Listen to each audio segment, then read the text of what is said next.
السلام علیکم ہمارے چینل سننے اور دیکھنے والوں ناظرین کو خوش آمدید۔ آج کا ہمارا موضوع ہے حضرت صالح علیہ السلام اور ان کی قوم۔ لیکن اس سے پہلے آپ سب سے گزارش ہے کہ آپ ہمارا چینل لائک، سبسکرائب اور بیل آئیکن کو کلک کریں تاکہ نئی سے نئی ہماری ویڈیو آپ تک پہنچیں۔ حضرت صالح علیہ السلام اور قوم سمود، کفر اور شرک میں ڈوبی ہوئی قوم سمود کی اصلاح کے لیے اللہ پاک نے حضرت صالح علیہ السلام کو رسول بنا کر بھیجا۔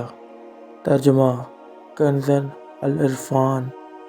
اور قوم سمود کی طرف ان کے اہم قوم صالح کو بھیجا۔ صالح نے فرمایا، اے میری قوم، اللہ کی عبادت کرو، اس کے سوا تمہارا کوئی معبود نہیں۔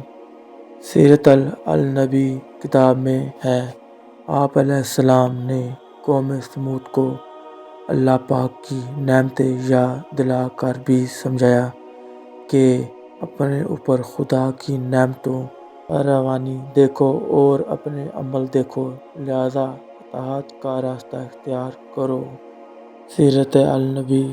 ان کے مطالبے پر حضرت صالح علیہ السلام نے پہاڑ سے اونٹنی پیدا کرنے کا معجزہ بھی دکھایا، لیکن وہ لوگ ایمان نہ لائے اور اونٹنی کو قتل کر دیا۔ حضرت صالح علیہ السلام نے ان کو عذاب الہی سے بھی ڈرایا۔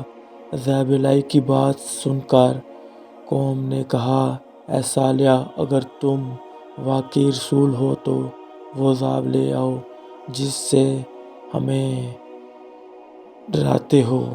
سیرت النبی۔ پھر ایک اور گروہ نے حضرت صالح کو شہید کرنے کی کوشش کی، وہ عذاب الہی میں گرفتار ہوئے اور وہ قوم شدید زلزلے سے ہلاک کر دی گئی۔ ہماری سب معزز سے گزارش ہے کہ ہماری ویڈیو کو زیادہ سے زیادہ شیئر کریں اور ثواب دارین حاصل کریں۔ شکریہ، جزاک اللہ۔